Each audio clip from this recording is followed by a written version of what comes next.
Hello යාළුවනේ welcome to my YouTube channel. මේ දවස්වල හැමෝම කතාවෙන් තැනක් වෙලා තියෙනවනේ තිලකවර්ධන ටෙක්ස්ටයිල්ස්. ඔන්න මමත් මේ පාර අවුරුද්දට shopping කරන්න තිලකවර්ධන එකට ආවා.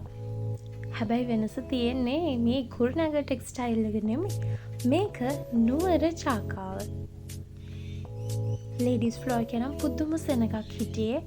මම යද්දිත් පුදුම සෙනගක් හිටියේ දා. මම මුලින්ම ගියා අපච්චිට ඇඳුමක් තෝරන්න. ජෙන්ස් ෆ්ලෝ එකේ නම් ගොඩක් සෙනග හිටියේ නැහැ. ඒ නිසා මම ඉස්සෙල්ලාම ගියේ අපච්චිටයි අත්තටයි ඇඳුමක් තෝරගන්න. එතන සරන් කලෙක්ෂන් එකක්ම තිබුණා. මම තෝරලා මේ පාර ග්‍රීන් කලර් එකෙම අරගෙන ආවා.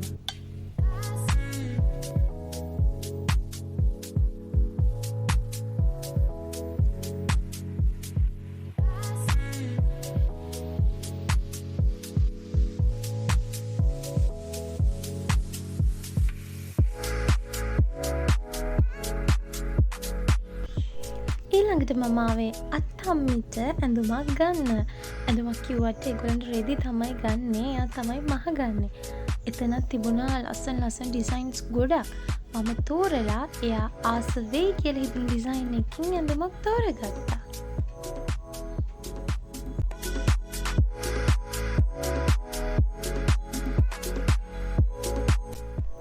ඊළඟට තමයි මම අමාරුවෙන්ම වැඩෙන වැඩේ ඕනේ. මට ඉන්න චුටි බබාලා දෙන්නෙක් බලන්න යන්න බෝයි බබෙක් සහ ගර්ල් බබෙක් ඒ දෙන්නට ඇඳුමක් තෝරගන්න එක. මේ ෆස්ට් ටයිම් චුටි බබාලා දෙන්නෙක්ට ඇඳුම් තෝරන්නේ. ඇත්තට මේක හරිම අමාරු වැඩක්. කොහොමද තෝරගන්නේ කියලා හිතන්න බෑ. ඒ තරම් ලොකු ලස්සන කලෙක්ෂන් එකක් තිබුණා. මම ඉස්සෙල්ලාම අල්ලන ෆ්‍රොක් එකෙන් තමයි මම ගර්ල් බබාට ගවුමක් ගත්තේ.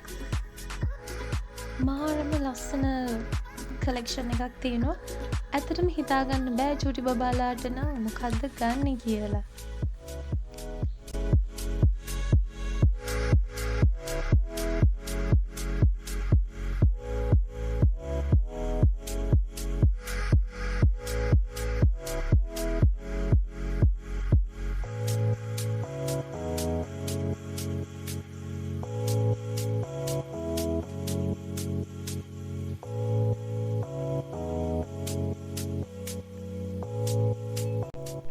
දැන් තමයි ලොකුම වැඩේ පටන් ගන්නේ ගෙදර ඉන්න කාන්තා පර්ශවයට ඇඳුම් ගන්න එක.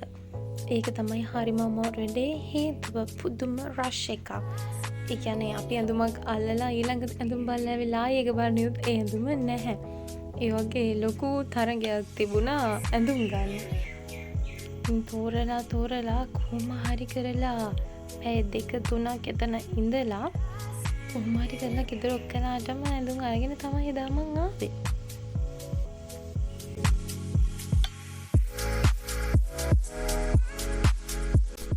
අවසානයේට කොහොමහරි ගෙදර හැමෝටම ඇඳුම් තෝරගත්තා. එකක් ඇරුණාම ඒ ඇඳුම ගන්න මම ආපහු ගියා කුරුණෑගල ශ්‍රියාණියකට.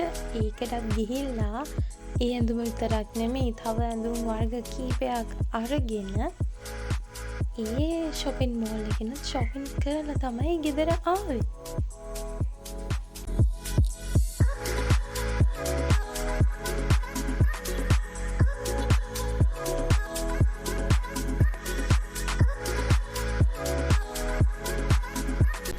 ඒකෙත් පුදුම විදිහට සෙනග හිටියා.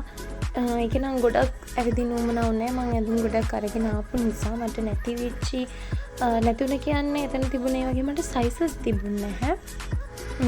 ඒකට අඩුපාඩු ගන්න තමයි මම ආවේ පීසස් දෙකක් විතර. අපි පීසස් 4-5ක් අපු මම අරගෙන ගියා.